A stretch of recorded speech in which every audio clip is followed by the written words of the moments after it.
Hello and welcome to Mr. Randy's Wine and Spirits. I am Mr. Randy, and today we're doing another full review. If you're new to the channel, boy, you're in for it. All my returning viewers, I think you already know where this is going. So here we are, showcasing the Proper 12 Irish whiskey. Get you a look there. It's rich and smooth. I'll leave it alone. IRA born. It's born in Ireland. It's actually the Republic of Ireland. Just for the records, it's not Ireland. It's the Republic of Ireland. So triple distilled. Pretty much every Irish is triple distilled. There are a few double distilled, like that Two Gingers was actually relatively nice. I got to like it. It was kind of rough at first. This one does come in at, where is it? Did you see it? I didn't see it. What did it do with it? 40% alcohol by Vaughn. You're a sneaky little bugger, aren't you? 80 proof. Aged 4 years in bourbon barrels. Give a good look at the backside. You know you like looking at the backside. So there's a little story about why it's called the Proper 12. This was kind of, I don't know if it was created directly from Conor McGregor, the MMA fighter. Also ran for president of Ireland. I don't know how well he's doing with that. I think we'll be fine with that. Now, much a controversy, love and hate with the Proper 12. They do have, I think there's 2 other variations to the Proper 12. I think one is a flavored one and one is like a special edition. But this is a standard Proper 12 bottle. You've probably heard about it. You've probably even seen it in your local store. So this is a grain and single malt. So the story is, back in Dublin, there's I guess they broke it up into districts or so called the 12. And that was the one that Conor McGregor grew up in. So he dedicated it to his, old stomping grounds, his old, where he comes from, his old neighborhood. So this, I guess the bottle, the label, and everything thereof was sold to Proximo Spirits. Didn't say when. I probably did. I probably just didn't care. They do, like I said, American Oak's second fill bourbon. Now, they didn't state that on the bottle. They did say it was an ex-bourbon barrels, but they didn't say it was American Oak and a second fill bourbon barrels.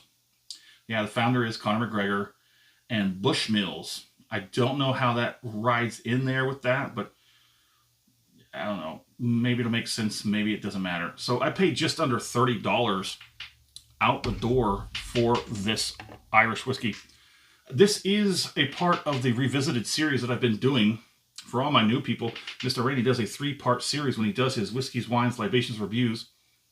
Part 1, off the rip, get it home, crack it open, pour it in the glass, have my first pour, share my first impressions with you because, gosh darn it, that's what we're here for. Part 2, where we're at today, the full review. I drink the bottle down to about here-ish. I leave whatever's left in there for a week, 2 weeks. The universe will let me know when it's ready. I'll go online. I will find something interesting, at least, hopefully. Bring it back. We talk about it. I score it. We continue to drink it because... Number 3, all the way down, sad days indeed. Final pour, thusly named. We have the final pour, and we compare it to the first pour and everything in between. So here we are, Proper 12, revisiting. So this was, I want to say about, I don't know, halfway through 2025, somewhere around there. This last video, the first review I did of the Proper 12. I've decided to come back around to a lot of these bottles that I first had at the first part of this channel. And I wanted to go back now a year later and see how has it changed. Has the bottle changed? Has the whiskey in the bottle changed? Or has I changed? On the nose, you can't really get anything from a distance. You got to get in there. You got to go deep. You like going deep. We go deep. It's... The ethanol is definitely prominent on the nose, but I am going deep. But you got to go deep in order to get everything else.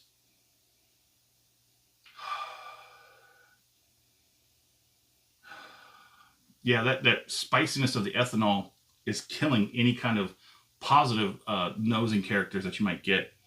you do get that oaky vanilla, somewhat slightly caramel. You got to go real deep. There's like a spicy citrus in there, but it's not too bad on the nose. I mean, it could be better, but it could be a lot worse. Let's go ahead and put that in there. It could be a lot worse. So let's go ahead and get that first palating out of the way.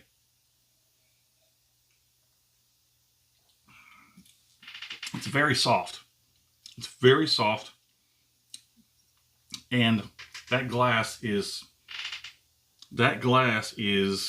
needing to be cleaned. I thought I cleaned it. I need to strip it. You have to clean these glasses a certain way every so often to get the best performance out of your libations. You have to get in there with a surfactant. I use Dawn dish soap because it's the best at what it does. It literally breaks everything down, and it makes grease, grime, all that stuff. And it's great for glasses. I hand wash all these glasses. Yeah, it's on the inside. Crap. So you're going to get some viscosity. It's nothing, I mean, look, it's got some tiny little legs, but it's got legs that go all the way down. Let's go ahead and get that next palating on. Wait, before we do that, we'll break out Mr. Randy's handy dandy whiskey color scale. And off camera, we're going to try and net pale. No, it's a little darker than that. What do you think?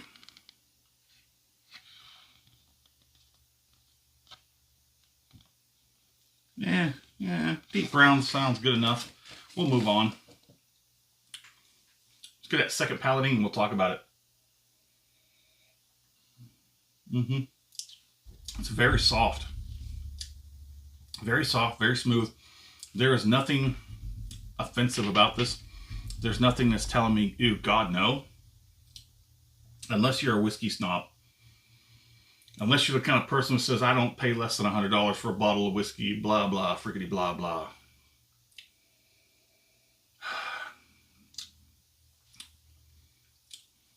I don't know when this bottle, there, like I said, must have a laser code or something on it somewhere to tell me when this bottle, there it is on the very, you can't see it. I could barely see it. Let me see if I can't get a light on this thing. Different light, this light, that light. Well, golly. Yeah, let's, oh, is that it? I can't tell, so I can't tell. I don't know if you can tell either. There we go. 832 on the back end, 1012. I don't know. Hit me up in the comments section if you know how to read that and you can tell me when this was bottled. I wonder if this is a bottle before the changeover or what it may be. So let's go ahead and get this next palating. We'll get one more on there. Save just a little bit for the finish. It's very easy, very subdued. It's even more so from off the rip, naturally. A couple weeks in that bottle to off gas. Relax, open up. It does so. Halfway through this bottle, it's going to be a lot more drinkable than the first half. And I'm going to tell you, by the time we get to this final pour, it's going to be like drinking Irish whiskey flavored water. It's going to be really, really subdued, really turned down, really weak, but still drinkable. We're going to drink it all. We are going to drink it all. All right, so let's go ahead and get that finish done.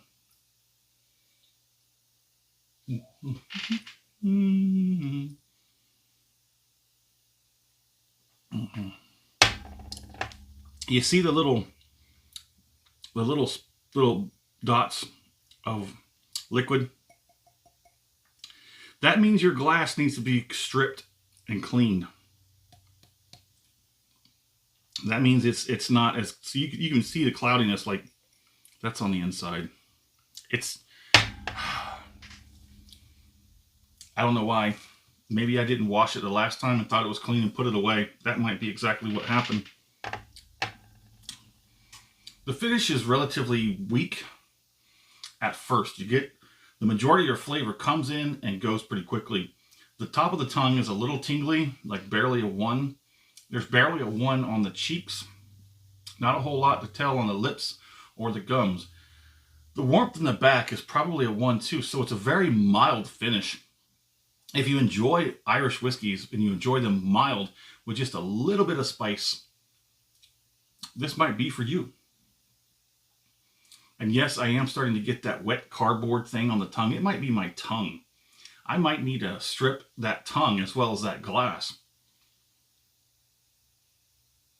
If anybody's got any type of techniques in order to like do something about that, not the glass, about your tongue, what kind of thing you do, like mouthwash and brushing, it's the same, but it's something's happened on my tongue. A lot of these whiskeys lately, especially on the finishes, have gotten sort of subdued, and it goes to a point where it's wet cardboard. If you're still watching after 11 minutes, I apologize for wasting your time. But if you're still there and you, by choice, go ahead and hit that like button, hit the heart button, whatever that algorithm on whatever platform needs to know so that they can suggest more of these videos to you. Or if you found that you like these videos so much you keep coming back, I don't know why, go ahead and hit the follow and subscribe. That way, as soon as I release these videos, hot and fresh and ready, comes right to you. So let's put a score on it, shall we? Ooh, so this is expensive for what it is. I know we just kind of skipped over the score part, but that's part of the scoring process. This is a 40% ex-bourbon barrel rested triple distilled Irish whiskey. I think it's overpriced, but let's go ahead and get to the point. My score is going to be a weak 3 out of 5. I'm not put off by this. I don't regret buying it, and I think I feel a little bit better about it than the first review about a year ago. It's not horrible. It's not bad even. Unless you're a snob, it's going to be atrocious to you. But it's good. I just think not $30 good. For $30, I'm getting that Claddagh. Abso-freaking-lutely, I'm getting the Claddagh. And for about $10 more, you can get, what's the other one? Solange. Get that one. Or the Dead Rabbit. The Dead Rabbit, it's got a lot of spice. It's rich and spicy and delicioso. The Claddagh, that's worth it. I will smash the heck out of the Claddagh and toss this into the bin. Toss it in the bin. Goodbye.